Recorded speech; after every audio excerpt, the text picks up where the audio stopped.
Bom, primeiro, agradecer ao Pai amoroso pela vida e Jesus o Mestre por excelência, que convida-nos constantemente ao banquete celestial.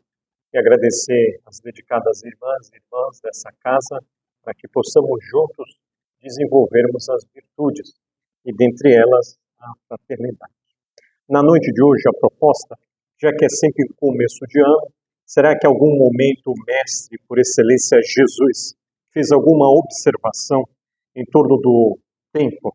Então, o tempo é um presente de Deus para todos nós, diz os benfeitores espirituais. E a nossa concentração, como o Mestre Jesus ensinou, é sempre no presente. O passado serve como referência e o futuro é o presente.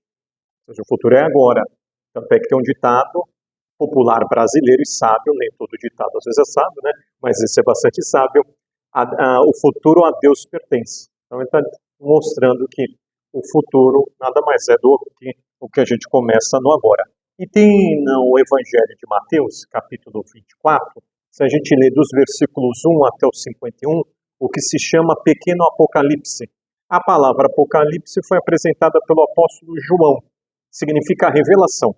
Às vezes chega nos nossos ouvidos por uma questão de influência cultural ou até mesmo social, a ideia de destruição, mas um pai amoroso não destrói nada do universo, ele não precisa destruir, já que ele é onipotente, onipresente, onisciente, misericordioso e bondoso, vários atributos que aparecem no livro dos Espíritos, mas serão desenvolvidos principalmente na obra que fez aniversário, entre aspas, essa semana. Que obra é? Essa mesmo que vocês estão pensando, a Gênese.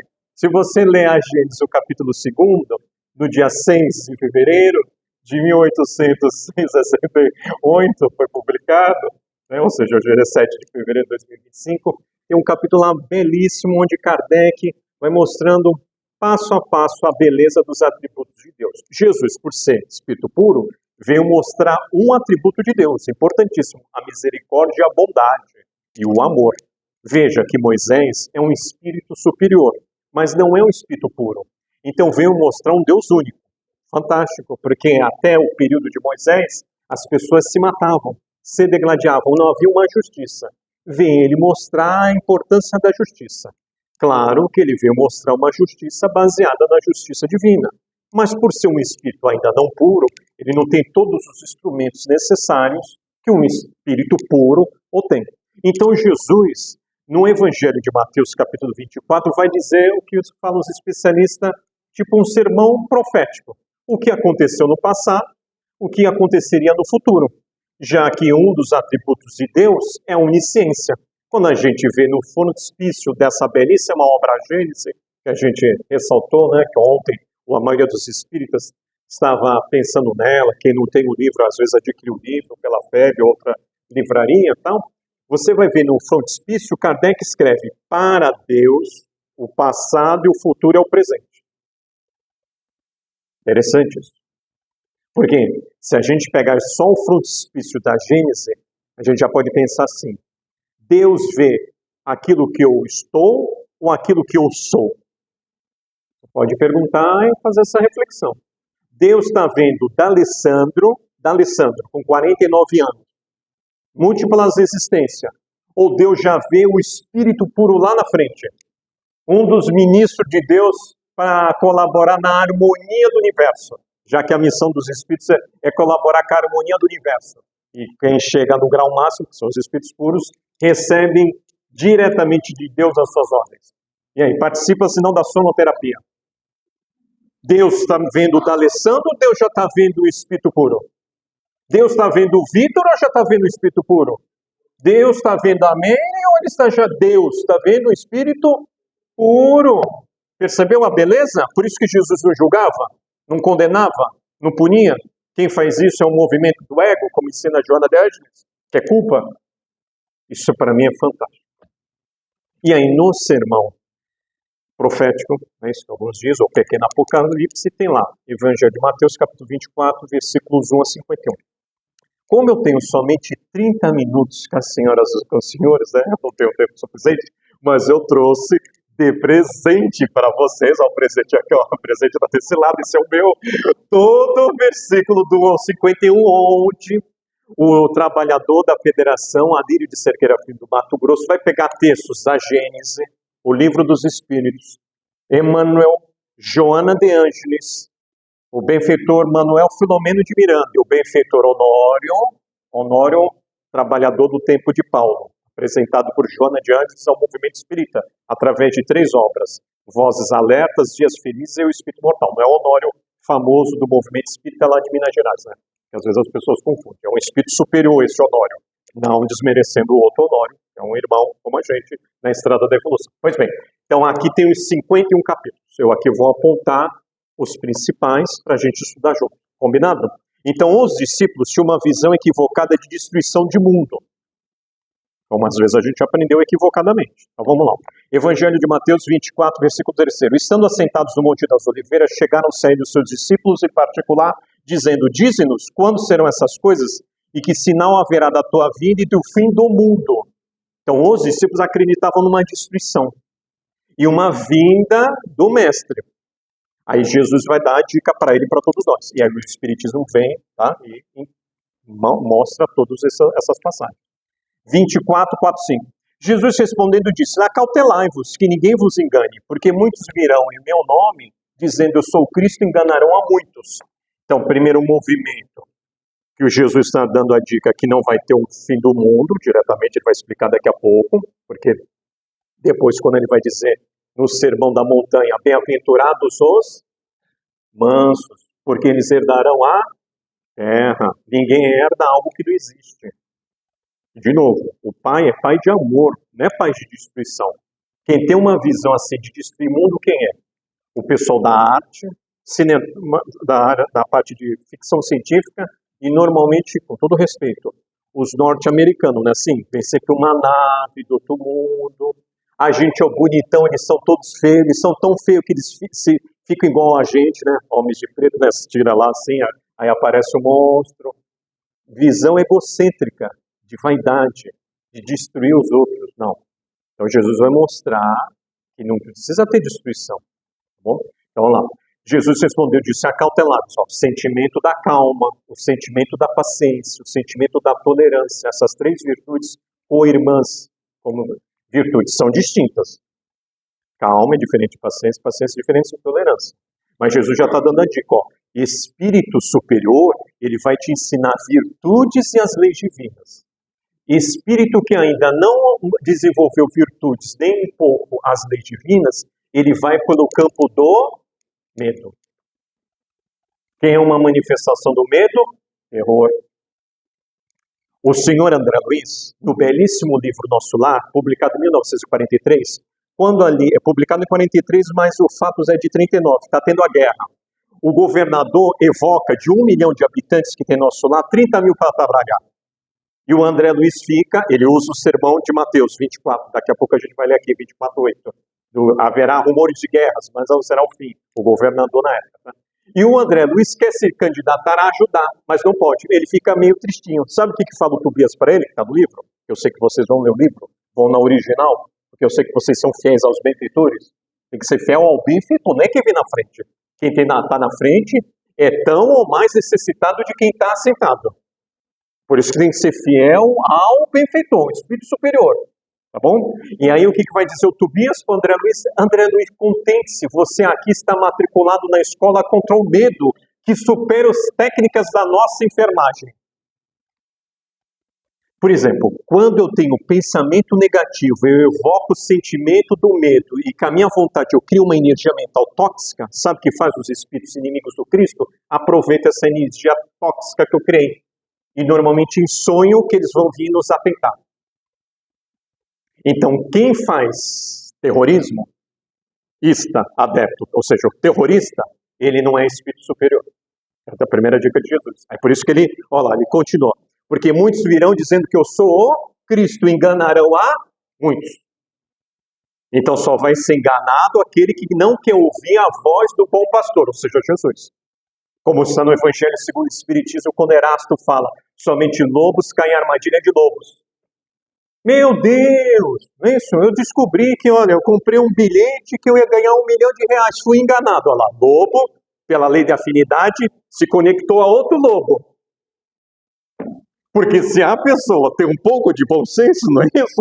Uma pessoa que está te vendendo um bilhete premiado, é óbvio que o bilhete não é premiado, porque se fosse premiado, ela já teria lá retirado o dinheiro, e se ela é uma pessoa da área da filantropia, já doado, se ela não quer o dinheiro, ela não estaria vendendo. Mas a pessoa sem se perceber, pelo movimento de lobo, percebeu a beleza de Erasto? Lei da afinidade, conectou com o outro. Porque quando a ovelha escuta o bom pastor protege a ovelha dos lobos. Continuando, 24:6. E ouvireis de guerra, de rumores de guerras, olhai, não vos assustei, porque mistério é que tudo isso aconteça, mas ainda não é o fim. Então lá Jesus, há 2026 anos atrás, dizendo de guerra, que tinha, qualquer coisa a pessoa matava pela espada, não é isso? Aí ele está falando de novo, ó, não vos assusteis, ó, de novo o movimento do medo. Espírito amoroso não provoca medo nos outros, tá bom? Isso é necessário que aconteça, mas não é o fim, ou seja, para o mundo de sair de provas e expiações e adentrar a regeneração, como é uma transição, como é um caminho, como é um processo, isso é natural, por parte de alguns espíritos, tá bom? Os que querem, é claro, fazer o medo, aplicar aí o medo, o terror, etc. 24:7. Porque se levantará nação contra nação, reino contra reino, haverá fome, peste, terremotos em vários lugares. Então lá, desde lá, nação contra nação, hoje continua, não continua? Ucrânia brigando com a Rússia, Estados Unidos com a Venezuela, Estados Unidos agora quer com a Colômbia, daqui a pouquinho quer com a Cuba. Cuba é o de menos, né? Porque Cuba lá, coitado, não tem mais nada assim poderoso, né? Ou seja, briguinha. Claro, a nação entre aspas, né? A nação é alguns habitantes, tá, pessoal? Mas então, ó, reino contra reino. Bom, passamos a Idade Média hoje. Se ela tem 1 trilhão de células no organismo dela, eu tenho 1 trilhão de células, nenhum dos dois criou as células, porque é empréstimos de Deus. Mas eu, com ódio dela, vou lá e tiro a vida dela, biológica. Porque a vida espiritual ninguém tira, porque é divina. Olha lá, um reino, células. Invadindo outro reino, células. Infelizmente, a gente vê na mídia. Qualquer coisinha, as pessoas matando um pela outra, por causa aí, né? Às vezes de um sapato, 3 pontos. Haverá fomes. Por causa do quê? Falta de produção do alimento? Esse seminário, que depois virou livro, o livro é de 2015, o seminário é de 2011. Quem fez o seminário entrou na ONU, tem disponível, tá? A FAO, Departamento de Alimentação Mundial. Só o que os Estados Unidos produz de batata frita, ele alimenta a África. O problema do mundo não está na fome. O problema do mundo está no egoísmo diante do alimento. Não tem feirante que ele não doa para as instituições de caridade. Por isso que, por exemplo, deve ter aqui em São Vicente, tem lá em Santos, Mesa Brasil, que é um grupo de maçons, vieram com a seguinte ideia, ó, vamos criar algo recolhendo nas feiras e doando para as instituições de caridade, que o Ismênia de Jesus ganha. Mas tem feirante que não doa. Ele prefere jogar no lixo do que ir para uma instituição de caridade. Aí continua na peste. Peste é doenças. A gente invadindo o ambiente que está os bichinhos. Para que a gente vai invadir o espaço lá do tatu? Do sabiá e 3 pontinhos? Porque a gente é teimoso, ele fica do nosso lado. Então, a gente vai lá, vê o mosquitinho que estava lá, quieto, fica a gente adquire uma doença. Terremotos. Terremotos ainda em mundo de prova e expiação. Emmanuel, no livro Consolador, mais de 400 perguntas para ele, aí você vai ser fiel a ele, que você que tem ali na biblioteca, porque quando eu passo eu escuto. Você deve ter escutado também os livros gritando, socorro, lá indo lá. Me tirem daqui, me tirem daqui. A questão 88 fala sobre isso. Mundo de provas e expiações, quem está no ambiente de terremoto e maremoto é porque tem uma programação. Estou sintetizando porque eu sei que você vai ler toda a resposta de Emmanuel, questão 88, que perguntam a ele sobre os terremotos. Tá bom? 24:8. Mas todas essas coisas são os princípios das dores. Pronto. Então, a primeira dica, ó. É necessário para algumas pessoas a dor para ele voltar para o amor. Vamos fazer uma analogia rápida. Você, eu sei, é uma pessoa prudente. Né? Vai dormir, às vezes, vai 10:30 da noite, porque você acorda cedo às 5:30 da manhã para ver o sol nascer, aqueles passarinhos estão mostrando aqui bonitinho, etc. Você foi beber água antes de dormir. Aí você percebeu que você foi assim o cupido, a cupida do encontro, do dedinho mindinho do teu pé com o pé da mesa. Você ficou tão emocionado com esse encontro, esse novo casamento, que vieram lágrimas escorrendo pela sua face. Se você não sentisse a dor, o que aconteceria com o teu mendigo? Esmagaria. De 5 dedos, você teria 4. Porque com a dor, você fez refletir que precisa auxílio de uma técnica, um técnico representando a ortopedia. Foi buscar ajuda, sim ou não? Então, quando eu uso mal meu livre-arbítrio, ou seja, eu desvio do único caminho da evolução, que é o amor, eu sou o caminho, a verdade e a vida. Ninguém chegará ao Pai se não passar por mim. O caminho, ou seja, ele mostrou o amor, as leis divinas. A verdade são as leis divinas. Dentre as leis, lei de verdade, que são 621 do Livro dos Espíritos. Lembra das duas parábolas? Perdão, das duas casas da parábola? Parábola da casa edificada na rocha. É quando eu está baseado nas leis divinas, e dentre elas a lei da verdade. E qual outra opção? Quando eu menosprezo e esqueço as leis divinas, que são 621, é outro tipo de caso, a mentira. Então eu coloco sobre a areia. Tudo bem ou foi muito rápido? Então eu só evoluo pelo amor. A dor é um mecanismo divino para me autoproteger. Por isso que eu fiz a analogia biológica. Se eu não sentisse dor, eu esmagaria o meu mindinho. Não procuraria ajuda. Aliás, se existe até uma doença, o pessoal aí da ciência pode explicar melhor do que eu, rara, mas as crianças que nascem e não sentem dores. E aí você vê a vida de uma criança dessa, os pais principalmente, né, como é difícil. Tá? Então ele está dando aqui a dica mestre, ó, será um princípio das dores. Então, 24:9. Então vos hão de entregar para seres atormentados e matar-vos-ão, e sereis odiados de todas as gentes por causa do meu nome. Qual é a dica de Jesus para todos nós? Que em segui-lo, o que vai acontecer? Vai incomodar aqueles que não querem segui-lo. Que são 466 do Livro dos Espíritos. Quando Kardec vai perguntar se quem nos perturba, estou usando o meu linguagem, tá? Sei que vocês vão ser fiéis ao codificador e ao Livro dos Espíritos. O que está me perturbando? O que eu fiz para ele no passado? Nada. Mas por que ele me perturba? Por inveja e ciúme. Mas isso diminui o sofrimento dele? Não. Então é assim, fazendo uma analogia. A pessoa caiu. Em vez de ela se erguer com humildade e aprender com erro, ela fica deitada e quem estiver passando próximo a ela tenta dar rasteira. É isso que o Jesus está chamando a atenção. Cuidado, vai chegar um momento que quem me segue, aquele que me segue, será perseguido, será atormentado. Mas é claro, a gente mantém, né, fiel ao Mestre Jesus. 24:10. Nesse tempo, muitos serão escandalizados, trair-se uns aos outros, e uns aos outros se aborrecerão. É o que a gente está vendo. O aborrecer aqui qual é? É o aborrecer no sentido da escolha. Lembra do nosso último encontro, que está registrado? Se me falha a memória, dia 18 de outubro, que nós juntos estudamos a parábola da porta estreita, e tem a porta larga. Jesus quis mostrar que tem 2 modelos. Ó. Quando eu opto em praticar as virtudes e me conectar às leis divinas, porta estreita. Quando eu opto em não praticar a virtude e não me conectar às leis divinas, porta larga. Então é por isso que no Evangelho segundo o Espiritismo tem o capítulo 20, moral estranha, aborrecer pai e mãe. Começa Kardec, lembrando a passagem de Jesus. Aquele que não aborrecer pai, mãe, mulher e filhos e a própria vida não pode ser discípulo. Que isso? Jesus, conforme Isaías, o príncipe da paz, está incentivando o aborrecimento? Não. Ele está mostrando que quando a gente opta em passar pela porta estreita, aquele que não quer passar pela porta estreita, ou seja, quer ficar na larga, fica aborrecido. Vou usar um linguajar mais prático, já que tem gente aqui jovem da minha idade, uns assim para essa idade de meu pai e de minhas avós. A pessoa fica em casa, o parente de tromba, bico. Vai de novo na comunidade espíritos semeadores, leva a cama junto. Por quê? O outro não quer seguir. Se falasse assim, o outro está, por exemplo, seguindo a doutrina tal do bem, o que o outro está fazendo às vezes? Vendo fofoca, vendo série.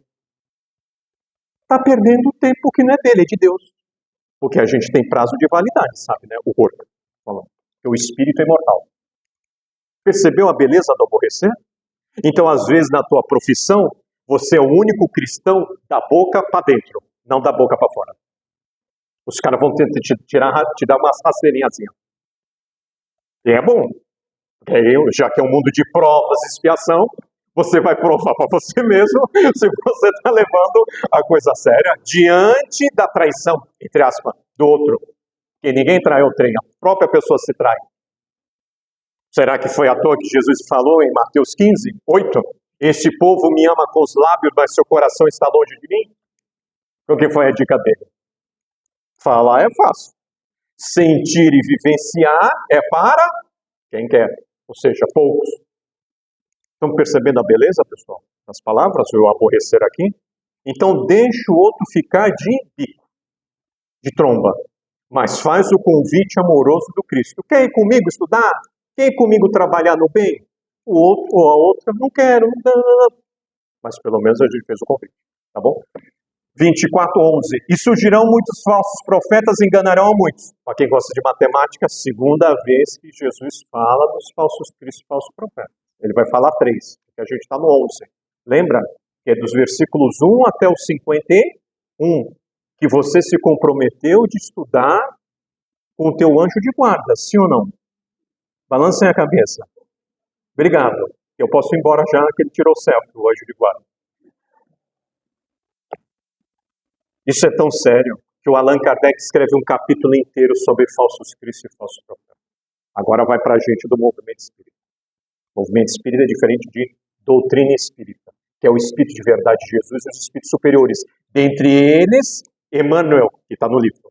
Joana de Anjos, que está no livro. Honório, que está no livro. E 3 pontinhos. O Judas, não Tadeu Judas. O Judas que vinha da cidade de Cariotes, conhecida como Judas Iscariote. Ele estava no seu dia a dia do lado do Mestre Jesus ou ele estava no Sinédrio? Participa aí para não dar sonoterapia. Onde estava Jesus, o Judas, no dia a dia? Do lado do Mestre. Então é muito infantil por parte dos estudiosos do movimento espírita achar que os falsos cristos, falsos profetas, estão nas outras religiões. As outras não são cristãs. São dogmáticas teológicas, com todo respeito. Ele vai alertar aqui também, quando ele vai dizer da abominação de Daniel no lugar santo. A pessoa explorando Deus, explorando a mensagem dele. É nada de cristianismo. Tanto é que eles falam até dos falsos profetas, não fala nem do novo. Ah, mas você está dizendo que quem está lá não pode estar evoluindo? Pode, se ele estiver seguindo os ensinamentos do Cristo. Ele está evoluindo. Porque se ele estiver preso aos profetas antigos, o maior de todos só tem um, o Cristo. E abaixo do Cristo, João Batista, que é o Allan Kardec hoje. Então, voltando para cá, com o assunto, que eu estou falando do movimento. O que a gente vê? Os engraçadinhos aí famosos do movimento espírita, não é isso? E às vezes a pessoa gastando horas na palestra do juiz famoso, que virou psicólogo, mas ele não leu um livro. Estudou um livro da codificação. Se eu não sou fiel ao Kardec, que é o pouco, eu vou ser fiel ao Jesus, que é o muito? O que vocês acham? E aí é a estratégia das trevas, sabe por quê? Eu não posso apagar a luz solar Cristo. Eu tento derrubar quem leva um pouquinho da luz dos postos. A pessoa vai se decepcionar com o orador famoso, com o palestrante famoso, com o médium, entre aspas, famoso, sai da doutrina consoladora, conforme está João 14,15. E eis que vos enviarei outro consolador que ficará convosco para sempre. Ou seja, a doutrina espírita. Vocês já viram a sutileza das trevas? Não é à toa que o Kardec escreve, tá bom? Então, 24:12. E por multiplicar-se a iniquidade, o amor de muitos se esfriará. Olha lá, a estratégia das trevas. Porque se a pessoa estiver baseada na evolução dela em comparação a dos outros, ela não cresce. Ela jamais tem que se comparar aos outros. Porque às vezes o outro, como a gente vê nos relatos de André Luiz e Manuel falando de Morenda, às vezes está fugindo do compromisso em casa para ficar o dia inteiro dentro da casa espírita. Ele acha que fazer, síndrome de Marta, é ser. Marta e Maria. Marta só pensando em fazer. Maria, ser. O ser comanda o fazer. Se eu inverter, é movimento de fuga. No campo da psicologia. E não dá tempo de eu explicar aqui. E também não é hora de psicologia. Só para dar a dica. Então, jamais se compare ao outro. Se um dia tivesse que comparar, compare a você mesmo. O D'Alessandro do dia 7 de fevereiro de 2026, em relação ao D'Alessandro do dia 7 de fevereiro de 2024, ele está desenvolvendo virtudes? Aí o D'Alessandro vai responder para ele mesmo. Ou ele está estagnado no sentido moral, porque ninguém estagna, conforme o livro dos Espíritos, que são 119. Pode os Espíritos degenerar? Ninguém volta para trás. E como a gente vive numa sociedade, mesmo que a gente não quer, a gente está crescendo todo dia intelectualmente. Quer ver um exemplo? Você, hoje, que ganha esse salário, que eu sei que você não pode falar para todo familiar, senão ele pede os empréstimos para você. Você, às vezes, nem vai no banco para tirar o dinheiro, isso. Com o celular, você aperta os botãozinhos, não transfere. Você não aprendeu uma coisa nova? Você precisou entrar numa faculdade de ciência da informática, ou 3 pontinhos, técnica da informática? Então, só para dar um exemplo. Minha avó, pronto, que era do tempo do ferro em brasa. Hoje é do tempo do ferro aí, que sai os vaporzinhos, coisa legal. Então, a gente está sempre evoluindo intelectualmente. Agora, moralmente, né, a gente pode estagnar moralmente. Por isso que se comparar é com a pessoa. Então, por isso que ele está dizendo, quando a pessoa se compara com os outros, ou com as situações, achando que o Cristo, Deus, não está no comando do planeta Terra, a pessoa pode, então, desanimar. A pessoa alerta do Cristo. 24:13, mas aquele que perseverar até o fim será salvo. 2 conotações da salvação. Primeira conotação que Emmanuel explica a questão 225 do livro dos Espíritos Consolados, do livro Consolador. Salvação significa iluminação. Então, aquele que está trabalhando as virtudes dentro de si, está se regenerando, qual vai ser a condição natural dele? De ficar no mundo de regeneração. De acordo lá com o Evangelho segundo o Espiritismo, item regeneração. Lá, Santo Agostinho, a mensagem 16. Ou a mensagem 3, quando Kardec começa a mostrar os 5 tipos de mundo. E qual é a outra conotação do salvo? Que a segunda conotação, eu não vou ser exilado. Então, se eu estiver me regenerando, o que vai ser naturalmente? Eu ter um planeta Terra de presente para eu continuar minha evolução. Se eu não quero, porque eu tenho livre-arbítrio, me regenerar, o que vai acontecer? Eu não serei salvo, eu vou ser exilado. Porque eu não posso atrapalhar quem quer continuar a sua evolução. Foi muito rápido o raciocínio? Então, aqui salvo quer dizer o processo da autoiluminação. Então, se eu for perseverante com Cristo, nos ensinamentos do Cristo, por isso que não é dentro do Espiritismo. É qualquer igreja dita cristã. Fora da caridade, não há salvação, olha lá. Fora da virtude, não há autoiluminação. Pronto. Eu posso estar numa doutrina teológica dogmática, mas desenvolvendo as virtudes, e eu posso estar dentro do centro espírita e não praticando as virtudes, como é o caso que a gente aprendeu aqui, há 2 anos atrás. Entra lá na playlist da casa, 2024, quando eu trouxe aqui a obra, eu voltei, do irmão Jacó, lembra?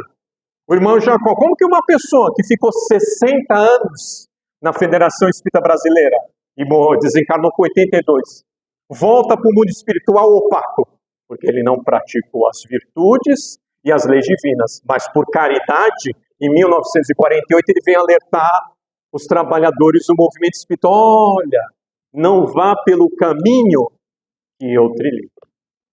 Tudo bem? Importância da prática das virtudes, que não é no espiritismo, é praticar virtudes. Eu posso ser até ateu praticando virtudes. 24:14, onde eu paro para respeitar o horário. E esse evangelho do reino será pregado em todo o mundo e testemunha a todas as gentes, então verá o fim. Agora que fecha ainda mais o raciocínio que o fim não é fim de um planeta, é fim de uma era. Teria lógica, usa o raciocínio lógico, que eu sei que você gosta, eu sei que você tem cara que gosta de matemática. Ó. Teria lógica todo mundo ter um ensinamento do Mestre Jesus, e quando todos os povos estarem seguindo o Mestre Jesus, ou seja, só um rebanho, vira uma destruição? Então é óbvio que o Mestre está dizendo que o fim aqui não é um fim do planeta, é fim de uma era. Sai a era provas e expiações e já nasce uma outra era, a era da regeneração. Aí você pode ser assim, pensar, mas D'Alessandro, com todo o respeito, será que todos os espíritos da Terra sabem que Jesus é o guia e modelo da humanidade? Eu te respondo, eu falei, sou eu. Pega o livro Memórias do Suicida. Vai ver lá que tem um benfeitor, trabalhador de Maria, de alto escalão, né? Já que é Maria, está ali trabalhando com Maria, Espírito Superior, hein?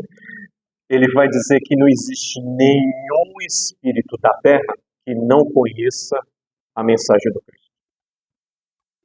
E se você for, né, às vezes, conversar com pessoas do budismo, pessoas, claro, de bom senso, né, estudam mesmo, não é uma pessoa que é simpatizante, mas não que estuda.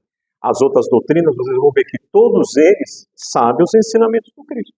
Pode não seguir, porque segue às vezes o Buda, né, que é o Siddhartha Gautama, o Muhammad de 3 pontinhos, mas sabem que ele é um espírito, vamos dizer, profeta, como eles falam, tá bom? Então, o 24:14, ele vai dar a dica, depois o 24:15, ele vai dizer, ó, pois quando vires que a abominação que causa desolação de que falou o profeta Daniel está no lugar santo.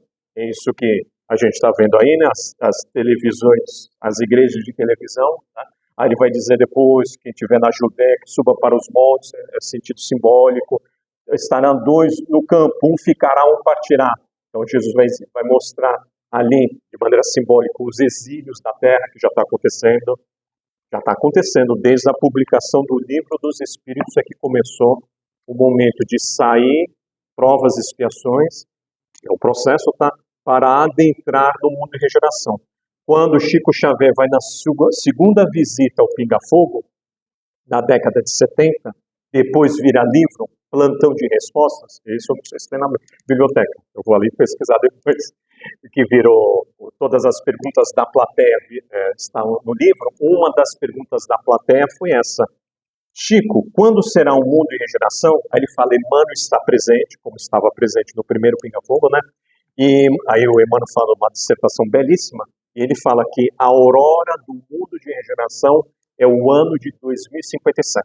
Olha lá, a aurora não quer dizer que está pleno, mas que já começa o processo.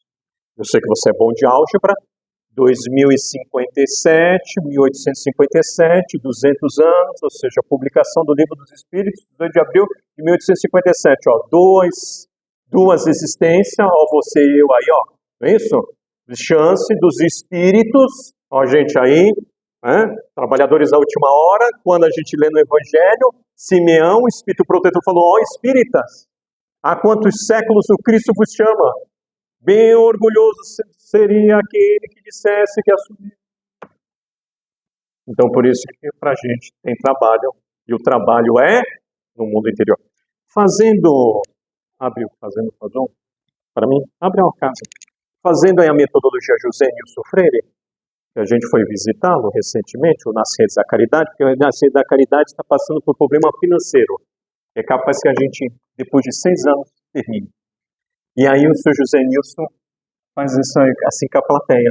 Né? Vamos ver o que os benfeitores escolheram para a gente. Aí eu termino agradecendo aí a paciência das senhoras e dos senhores, né? A poesia e a nossa prece.